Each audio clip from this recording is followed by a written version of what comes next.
அன்பார்ந்த தமிழ் சொந்தங்களே, சகோதர சகோதரிகளே, பெற்றோர்களே, பெரியோர்களே, உங்கள் அன்பு தம்பி அண்ணாமலை இந்த காணொலி மூலமாக உங்களிடம் சில கருத்துக்களை பதிவு செய்ய வேண்டும் என்று பேசிக் கொண்டிருக்கின்றேன்.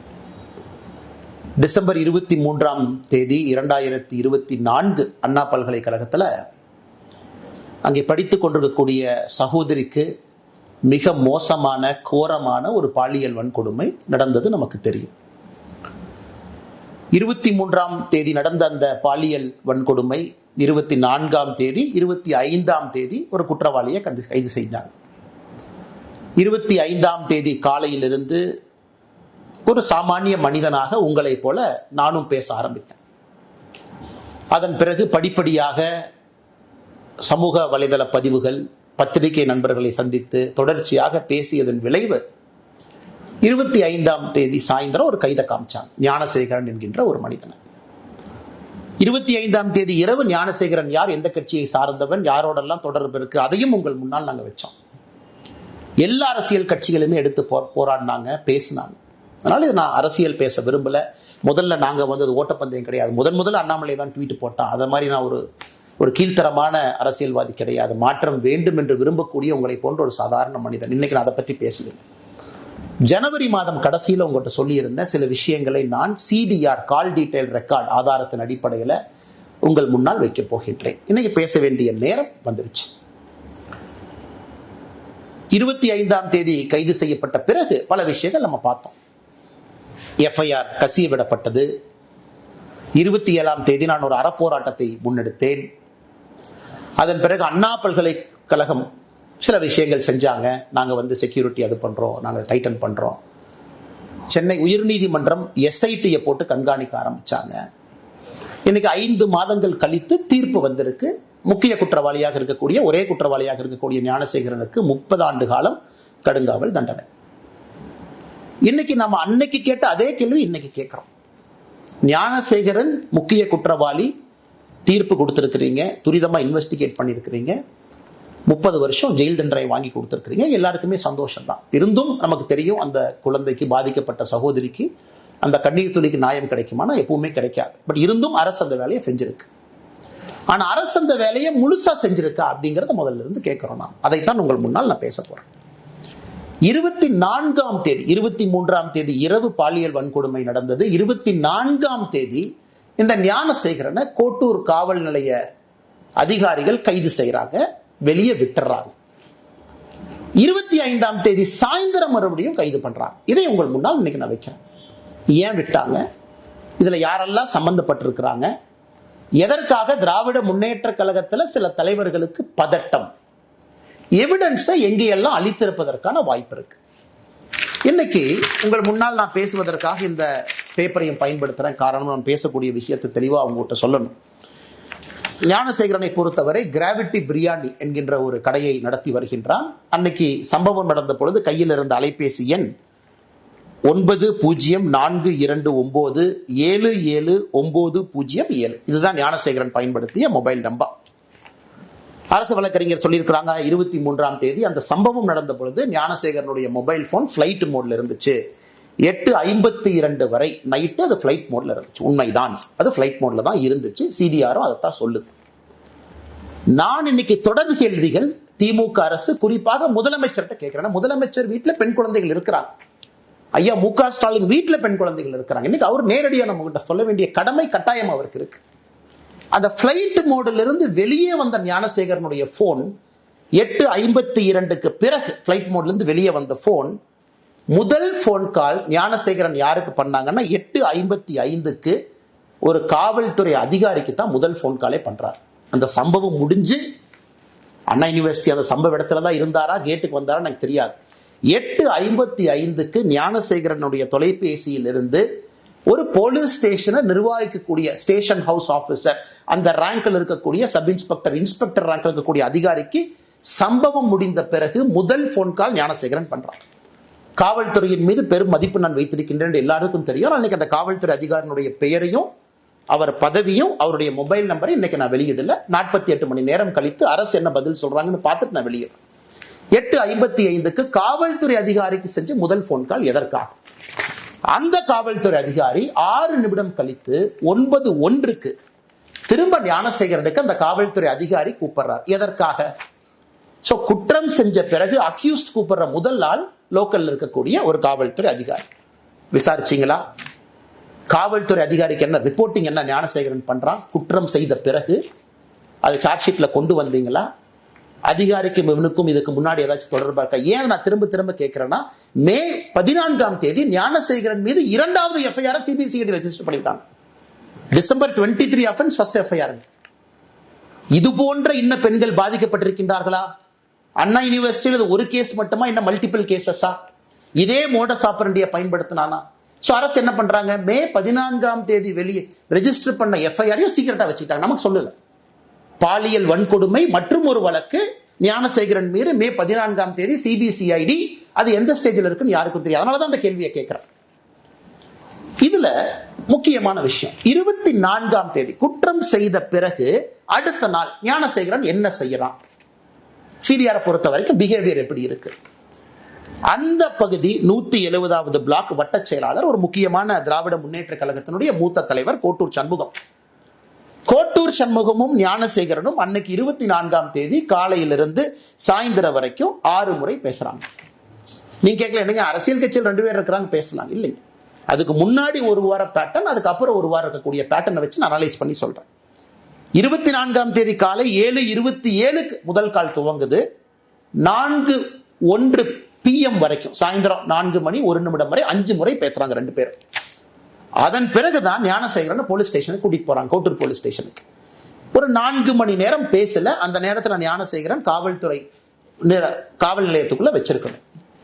வெளியே வந்த பிறகு ஞானசேகரனும் கோட்டூர் சண்முகம் மறுபடியும் பேசுகிறான். சோ எதுக்கு கோட்டூர்புரம் காவல் நிலைய அதிகாரிகள் ஞானசேகரனை 24 போலீஸ் ஸ்டேஷன் எதுக்கு கூட்டிட்டு போனீங்க? எதுக்கு வெளியே விட்டீங்க? எவிடன்ஸ் அளிக்கவா? செல்போன் ரெக்கார்ட்ஸ் அளிக்கவா? இல்ல செல்போன்ல இருக்கக்கூடிய வீடியோவை டெலீட் பண்ணவா? இல்ல அண்ணா யூனிவர்சிட்டியில கேமரா ஒருவேளை ஃபங்க்ஷன் ஆகி இருந்தா அதெல்லாம் கழட்டி தூக்கி வீசவா? எதற்காக 24 கைது செய்யப்பட்ட ஞானசேகரன் கோட்டூர் போலீஸ் ஸ்டேஷன்ல இருந்து எதற்காக வெளியே விடப்பட்டார்? இந்த நேரத்தில் ரொம்ப முக்கியமான விஷயம், ஞானசேகரன் கோட்டூர் காவல் நிலையத்திலிருந்து வெளியே வந்த பிறகு நைட்டு 8:30 மணிக்கு மேல 24 இரவு தமிழகத்தினுடைய சுகாதாரத்துறை அமைச்சர் அண்ணன் மா சுப்பிரமணியம் அவர்களும் கோட்டூர் சண்முகமும் பேசுறாங்க. இது கோட்டூர் சண்முகத்தினுடைய சிடிஆரை பார்த்தீங்கன்னா, ஞானசேகரன் வெளியே வந்ததுக்கு அப்புறம் கோட்டூர் சண்முகத்தினுடைய பிஹேவியரல் பேட்டர்ன் மா சுப்பிரமணியத்தை கூப்பிடுறார். 8:30 மணிக்கு பேசுறாங்க. 8:32 மணிக்கு மா சுப்பிரமணியம் கோட்டூர் சண்முகம் மறுபடியும் பேசுறாங்க. இது எல்லாம் நம்ம நல்லா புரிஞ்சுக்கணும். எதற்காக, யாரை காப்பாத்துறதுக்காக இவ்வளவு பதட்டம்? அண்ணா பல்கலைக்கழகத்துல பணிபுரியக்கூடிய நடராஜன் ஒருத்தர், ஒரு முக்கியமான அதிகாரி, கேட் கண்ட்ரோல் அவர் கையில் இருக்கு. அதெல்லாம் காவல்துறை நீங்க தான் சொல்லணும், எல்லாம் என்னுடைய வேலை கிடையாது. 48 மணி நேரம் கழிச்சு அந்த நடராஜன் யாருன்னு பேசுவோம். ஒரு PROவா, கேட் யார் கண்ட்ரோல்ல இருக்கு? அந்த அண்ணா பல்கலைக்கழகத்தில் இருக்கக்கூடிய நடராஜனும் கோட்டூர் சண்முகமும் எத்தனை முறை பேசியிருக்காங்கன்னா, டிசம்பர் 23 பேசியிருக்காங்க, டிசம்பர் 24 பேசியிருக்காங்க, டிசம்பர் 25 பேசியிருக்காங்க, டிசம்பர் 26 பேசியிருக்காங்க. மொத்தமாக இந்த 4 நாட்கள்ல கோட்டூர் சண்முகமும் அண்ணா பல்கலைக்கழகத்திலே பணி செய்யக்கூடிய நடராஜனும் 13 முறை பேசியிருக்கின்றார்கள். 13 முறை. நான் ஏற்கனவே சொன்னது போல 24 குற்றம் நடந்த அடுத்த நாள் வெளியே வந்த ஞானசேகரனும் கோட்டூர் சண்முகமும் 8:34 மறுபடியும் பேசுறாங்க. கோட்டூர் சண்முகம் இதோடு நிக்கலிங்க. ஞானசேகரன் 8:34 சாயந்தரம் மணிக்கு பேசிய பிறகு கோட்டூர் சண்முகம் யார்கிட்ட பேசுறாங்கன்னா, இன்னொரு காவல்துறை உயர் அதிகாரி, ஏன்னா காவல்துறை மீது மரியாதை இருக்கின்ற காரணத்தினால உயர் அதிகாரியுடைய பேர் அந்த நேரத்தில் சொல்லல. 8:59 சாயந்தரம் போன் பண்றார் Kottur Shanmugam, tax to that police officer. 9:07 மறுபடியும் Kottur Shanmugam tax to that police officer. இதெல்லாம் 24 இரவு. நல்லா நீங்க மக்களை யோசிச்சு பாருங்க. 24 பதட்டம். காவல்துறை கூட்டிட்டு போறாங்க, காலையிலிருந்து பேசுறாங்க, மா சுப்பிரமணியத்திட்ட பேசுறாங்க, தமிழகத்தினுடைய சுகாதாரத்துறை அமைச்சர், காவல்துறை அதிகாரிகிட்ட பேசுறாங்க, அண்ணா யூனிவர்சிட்டியில பணிபுரியக்கூடியவங்க பேசுறாங்க. அந்த 24th night is the most crucial night. காரணம், எவிடன்ஸ் அளிக்கப்படுது. உள்ள போயிட்டு வெளியே வந்த ஞானசேகரன் எவிடன்ஸ் அளிக்கப்படுது. ஏன்னா இவங்க ரெஜிஸ்டர் பண்ண 11 செக்ஷன்ல, நான் புதுசா பொருளை கலப்பினீங்க சொல்லல, தமிழகத்தினுடைய SIT ரெஜிஸ்டர் பண்ண 11 செக்ஷன்ல ஒரு செக்ஷன் எவிடன்ஸ் அளிச்சதுக்காக ஒரு செக்ஷன் போட்டிருக்கான். அப்ப என்ன எவிடன்ஸ் அளிக்கப்பட்டது? அதன் பிறகு 25ஆம் தேதி காவல்துறை சொல்றாங்க ஞானசேகரன் சாயந்தரம் கைது பண்ற பிறகு அண்ணா யூனிவர்சிட்டி சிசிடிவி வேலை செய்யல, செல்போன்ல எங்களுக்கு தெரியல. மே 14ஆம் தேதி தான் சொல்றாங்க இன்னொரு பாலியல் வன்கொடுமை வழக்கு ஞானசேகரன் மீது பதிவு செஞ்சிருக்கிறாங்க. அதை பத்தி யாரும் நம்ம பேசல, அது எந்த ஸ்டேஜில் இருக்குன்னு கூட தெரியாது. 25ஆம் தேதி காவல்துறையை பொறுத்தவரை பிளாங்க். ஞானசேகரனை கைது செய்த பிறகு பிளாங்க். சோ கோட்டூர் சண்முகத்திற்கு எதற்காக இவ்வளவு பதட்டம்? அந்த பகுதியினுடைய திராவிட முன்னேற்ற கழகத்தினுடைய வட்ட செயலாளர். அப்ப காவல்துறை SIT அதிகாரிகள் கோட்டூர் சண்முகத்தை கூப்பிட்டு விசாரிச்சீங்களா? ஸ்டேட்மெண்ட் எடுத்தீங்களா? கோட்டூர் சண்முகம் எந்த காவல்துறை அதிகாரி கிட்ட பேசினாங்க, அவங்களை கூப்பிட்டு பேசுனீங்களா? மா சுப்பிரமணியம் அமைச்சரை போலீஸ் ஸ்டேஷனுக்கு கூப்பிட்டீங்களா? SIT மா சுப்பிரமணியம் உன்கிட்ட கேட்டீங்களா? எதற்காக போன் வந்துச்சு, எதற்காக நீங்க பேசுனீங்க, இந்த பேட்டர்ன்ல எதற்காக நீங்க இன்வால்வ் ஆயிருக்கிறீங்க? இந்த கேள்விகளை நம்முடைய SIT அதிகாரிகள் கேட்டீங்களா? அன்பு சொந்தங்களே, இந்த நேரத்தில் நீங்க ரெண்டு விஷயத்தை பார்க்கணும். இந்த 24ஆம் தேதி இவ்வளவு நான் சொல்ல இன்னைக்கு பாதிக்கப்பட்ட மாணவியினுடைய வழக்கறிஞர் சொல்றாரு, அதே 24ஆம் தேதி 2 காவல்துறை அதிகாரிகள் அந்த மாணவியை பார்த்து FIR வேண்டாமா, FIR எல்லாம் போட்டா வாழ்க்கை கெட்டு போயிருமா, FIR கொடுக்காதேன்னு 2 பேர் சொல்றாங்க. 2 காவல்துறை அதிகாரி, ஒருத்தர் மஃப்டியில வர்றாங்க, ஒருத்தவங்க யூனிஃபார்ம்ல வர்றாங்க. நான் சொல்லுகின்ற இவ்வளவு விஷயங்கள் 24ஆம் தேதி நடக்கும் பொழுது 2 காவல்துறை அதிகாரிகள் அதே 24ஆம் தேதி மாணவியிட்ட FIR எடுக்க 1 full day டிலே பண்றாங்க. அதனால் இது எல்லாமே உங்களுடைய கவனத்துக்கு கொண்டு வருவது மட்டுமல்ல, உங்கள் முன்னால் இந்த நேரத்தில் நான் வைத்திருக்கின்றேன். அன்பு சொந்தங்களை, இன்னைக்கு நாம கேட்கக்கூடிய முக்கியமான கேள்விகள், யார் அந்த சார்? அதே கேள்வியை திரும்ப நம்ம கேட்கிறோம், முதல்ல இருந்து கேட்டுக்கிட்டு இருக்கோம். சர்க்கம்ஸ்டன்ஷியல் எவிடன்ஸ் என்ன? இதெல்லாமே ஓப்பன் CDR கால்ஸ். இந்த CDRலாம் பார்த்தீங்கன்னா 3 செகண்ட் பேசுறாங்க, அண்ணே வாட்ஸ்அப்ல வாங்கிறார். வாட்ஸ்அப் நம்ம கிட்ட இல்லை, அது காவல்துறை இருக்கு. IPDR தனியாக ஒன்று போட்டு அவங்க எடுப்பாங்க. ஸோ வாட்ஸ்அப்ல என்ன பேசுறாங்க தெரியாது. நான் சொல்வதெல்லாம் நேரடியாக தொலைபேசியில் ஓப்பன் டாக் பேசியிருக்கக்கூடிய கால். IPDR அக்சஸ் நம்மகிட்ட இல்லைங்க, அது காவல்துறை இருக்கும். ஸோ யார் இன்டர்நெட் ஃபோன் கால் பண்ணது? சாதாரணமாகவே நம்மளே வாட்ஸ்அப்ல தானே பேசுறோம். ஸோ எத்தனையோ கால் இதில் பார்த்தீங்கன்னா 3 செகண்ட் 4 செகண்ட் பேசின கால் என்ன, அண்ணே வணக்கண்ணே கொஞ்சம் வாட்ஸ்அப்ல வாங்க.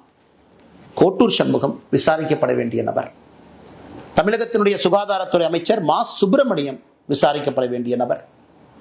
அந்த தெளிவை முதலமைச்சர் சொல்லாம எதுக்கு நாடகம் போடுறார்? முதலமைச்சராக ஒரு பக்கம், திராவிட முன்னேற்ற கழகத்தினுடைய தலைவராக இன்னொரு பக்கம் இருக்குல்ல. முதலமைச்சருக்கு 2 பொறுப்புகள், 2 பதவிகள் இருக்கு. கட்சி இன்வால்வ் ஆயிருக்கு, முதல்ல இருந்து இன்வால்வ் ஆயிருக்கு, காவல்துறை அதிகாரிகள் இன்வால்வ் ஆயிருக்கிறாங்க. இவ்வளவு விஷயங்கள் நடந்திருக்கு, இவ்வளவு தொலைபேசி அழைப்புகள். நீங்க கேட்கலாம், இல்ல அண்ணாமலை என்ன நீங்க சும்மா சொல்றீங்க? சரி, கோட்டூர் சண்முகம் அவர்களும் மா சுப்பிரமணியம் அவங்களும் டெய்லி பேசிக்கிறாங்களா? டெய்லி பேசிக்கிறாங்கன்னா, நான் சொன்ன 24ஆம் தேதி 2 முறை பேசிக்கிட்டாங்க. அதன் பிறகு 6 நாட்கள் அவங்க பேசிக் கொள்ளவே இல்லை. இவங்க டெய்லி பேசுற ஆட்கள் கிடையாது. 24ஆம் தேதி பேசிய பிறகு இவங்க திரும்ப பேசினாங்களான்னு ரெக்கார்ட் எடுத்து பார்த்தீங்கன்னா 6 நாட்கள் இவங்க பேசல. அதனால் 24ஆம் தேதி பல விஷயங்கள் நடந்திருக்கிறது. அங்கதான் யார் அந்த சார் ஒளிஞ்சிருக்கிறார். அதனால் இது தொடரும். இன்னைக்கு நான் ஏற்கனவே சொன்ன எதற்கும் பயப்பட போவது கிடையாது. ஒரு விஷயத்தை நான் சொன்னேன், அதனை கையில எடுத்திருக்கேன், உடும்பு புடியாக பிடித்து கடைசி வரை போக போறேன். நான் சாட்டையால் அடித்துக் கொண்டது அண்ணா பல்கலைக்கழக மாணவியினுடைய சகோதரனாக. எனக்கு ஒரு சகோதரி, அந்த சகோதரிக்கு ஒரு சகோதரன் இருந்தா 2 பேருக்கும் என்ன வலி ஏற்பட்டிருக்குமோ அதைத்தான் நான் செஞ்சேன். அதனால் தொடர்ந்து கேள்விகள் கேட்போம். இதை நம்ம விட போறதில்லை. இதுக்கும் அவங்க சொல்லுவாங்க இப்படி அப்படிமாங்க. அடுத்து நான் 48 மணி நேரம் கழித்து மறுபடியும் அடுத்த விஷயத்தோடு பேசுவோம். அதனால் முதலமைச்சர் அவர்களே பதில் சொல்லுங்க. இத்தனை பேரு இவ்வளவு குழப்பத்துல ஒரே ஒருத்தர் மட்டும்தான் அக்யூஸ்ட், எங்களுக்கு வேற யாரும் தெரியாது. இந்த ஆள் அவ்வளவு தைரியமா அண்ணா பல்கலைக்கழகத்துக்குள்ள இடத்தை செலக்ட் பண்றான், இந்த இடம்னு தெரியுது, அந்த இடத்தை ரெடியா உட்கார்ந்து இருக்கான். அப்படின்னா இதுக்கு முன்னாடி அவன் குற்றமே எங்க செய்யலீங்களா? யாராச்சும் நம்புவாங்களா? அவ்வளவு பக்காவா ஸ்கெட்ச் போட்டு FIR படிக்கும் போதே தெரியுது அந்த இடத்துல இருக்கக்கூடிய நபர் வேற எந்த தாக்குதலையும் ஈடுபடவில்லை. அப்ப மே 14ஆம் தேதி போட்ட வழக்கு என்ன சார்?